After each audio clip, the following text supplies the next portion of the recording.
জয় হিন্দ বন্ধুরা, আমি দীপ আর আপনারা দেখছেন ইন্ডিয়া আপডেট। বন্ধুরা, গতকালকে নরেন্দ্র মোদী তার টুইটারে টুইট করে বলেছিল যে এটা শুধুমাত্র বাংলাদেশের বিজয় না, এটা আমাদেরও বিজয়। ব্যাস, জাস্ট এই কথাটাতে পূর্ব পাকিস্তানের বিশেষ করে অধিকাংশ মানুষ তো আজ পাকি বিরজিরই ফসল। তো তারই মধ্যে একজন বিশিষ্ট ব্যক্তির তারও কিন্তু পিছনে অনেক ফসকা পড়েছে। এই পাকিস্তানি বীর্যের তৈরি হওয়া এই ব্যক্তিটি কি বলছে সেটা তো আগে আপনারা শুনে নিন, তারপরে না আমি আপনাদের বলি। দেখে নিন ভিডিওটি স্ক্রিনে, ইনি কি বলছে। আসসালামু আলাইকুম। যুদ্ধ করলাম আমরা, বিজয় নিয়ে আসলাম আমরা।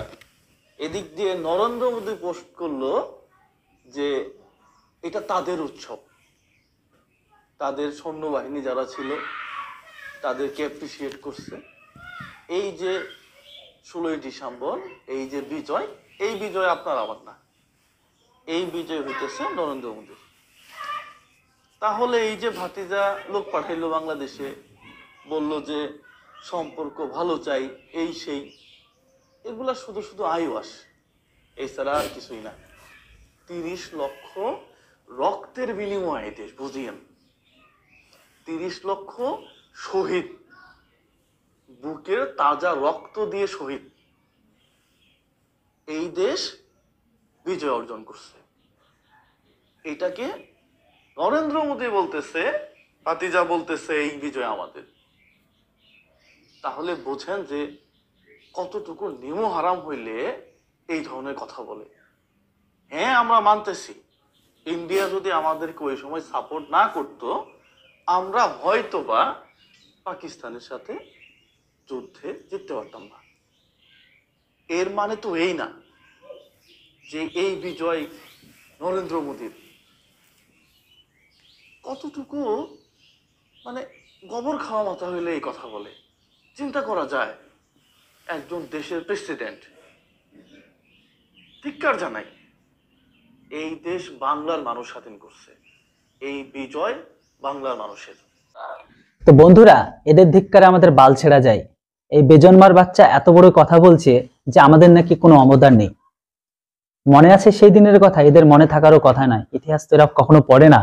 এই সমস্ত এই সমস্ত শান্তির বাচ্চাগুলো এরা এটাই ভাবে যে এরা যেভাবে ইতিহাস তৈরি করবে, ইতিহাসটা সেইভাবেই হবে। আপনাদের আমি একটা কথা স্পষ্ট বলে দিতে চাই, ভারত যদি সেদিন আপনাদের হেল্প না করতো, হেল্প বাদ দিন, ভারত যদি সেদিন না যেত, আপনাদের ঘরের মা বোনদের সাথে যা হয়েছে, আমার তো মনে হয় গোটা পূর্ব পাকিস্তান জুড়ে ছড়িয়ে যেত। আপনাদের পিতৃ পরিচয়হীন, আপনি তো তার মধ্যে একজন, আপনার তো ডিএনএ টেস্ট করা দরকার যে আদৌ আপনি কোথাকার। যাই হোক, প্রসঙ্গটা নয়, প্রসঙ্গ এটাই, নরেন্দ্র মোদীর কথাতে যদি আপনাদের এতই খারাপ লাগে, আপনাদের সেদিন কোথায় ছিল আপনাদের দামাল ছেলেগুলো, মুক্তিবাহিনী, যেদিন আপনাদের ঘরের মা বোনদের ঢুকে ঢুকে ধর্ষণ করছিল? কই, সেদিন তো আপনারা বাঁচাতে পারেননি। পাকিস্তানের সেনাবাহিনী আপনার কাছে নয়, ভারতের সেনার কাছে স্যারেন্ডার করেছিল। এই ক্রেডিট আপনাদের নয়, এই ক্রেডিট আমাদের।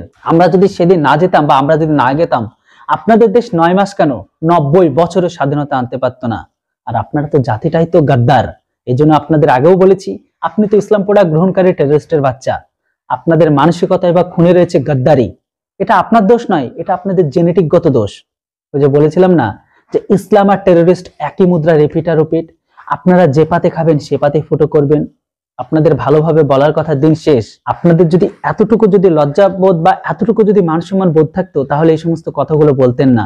জানি এই মুহূর্তে আপনারা ভারতকে পছন্দ করেন, হতেই পারে, এক একজন মানুষের এক এক রকম ভাবনা চিন্তা, সেটা দেশ হোক বা দেশের মানসিকতা হোক বা সেই দেশের সাধারণ মানুষ, সেটা দেখে কোনো পার্থক্য পড়ে না। কিন্তু নরেন্দ্র মোদীর কথাতে যদি আপনাদের এতটা পিছন ফাটে, কাল যদি রাশিয়া বলে যে এটা শুধু বাংলাদেশের বিজয় না, এটা আমাদেরও বিজয়, তাহলে কি সেখানেও আপনারা তাই বলবেন না? আপনাদের কোনো ডাউট নেই বা বিশ্বাস নেই, আপনারা বলতেও পারেন। আপনারা হচ্ছে পৃথিবীর সব থেকে বড় গদ্দার জাতি। আপনারা যে পাতে খান সেই পাতেই ফুটো করেন। এই কথাটা আমি আপনাদের আবারও বলছি যে ভারত যদি আপনাদের তৈরি করতে পারে, তো ভারত আপনাদের ভাঙতেও পারবে। কেননা আপনাদেরকে আমাদের থেকে ভালো কার চেনে না বা জানে না। আপনাদের দেশটাকে যদি আমরা তৈরি করে দিতে পারি, তো আপনাদের দেশটাকে আমরা ভেঙে দিতেও পারবো। নরেন্দ্র মোদী যেটা বলেছে একদম সঠিক বলেছে। চাওয়ালার মাথায় গোবর থাকুক বা যাই থাকুক, আপনাদের মাথায় কি আছে আমার তো ডাউট আছে। আপনার ব্রেনের নয়, আপনার ব্রেন আছে পদে, আর পদটা আছে আপনার ব্রেনে। আপনারা যদি এতই ইন্টেলিজেন্স হতেন বা এতই মেধাবী হতেন, দেশটার অবস্থা মায়ের ভোগে পাঠাতেন না। সামনে দেখতে থাকুন আপনাদের সাথে আরো কি কি হয়। তবে যেটা হোক, নরেন্দ্র মোদী যেটা বলেছে ঠিক বলেছে। তবে এতটুকু স্পষ্ট যে নরেন্দ্র মোদীর কথাতেই যখন বা স্টেটমেন্টে যখন আপনাদের এতটা জ্বলছে, সামনের দিনে রেডি থাকুন, আপনাদের সাথে অনেক কিছু হতে চলেছে।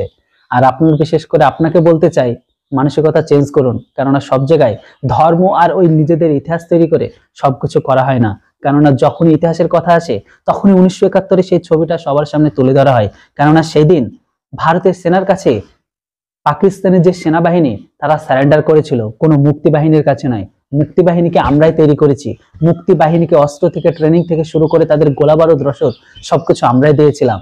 তাই আপনারা যে যাই বলুন, ভারত আপনাদের তৈরি করতে পারলে ভারত আপনাদের ধ্বংস করতে পারবে। Just wait and watch. যাক বন্ধুরা, এরপর আপনাদের কি মতামত সেটা অবশ্যই কমেন্ট বক্সে লিখে জানান। Thanks for watching. জয় হিন্দ, বন্দে মাতরম।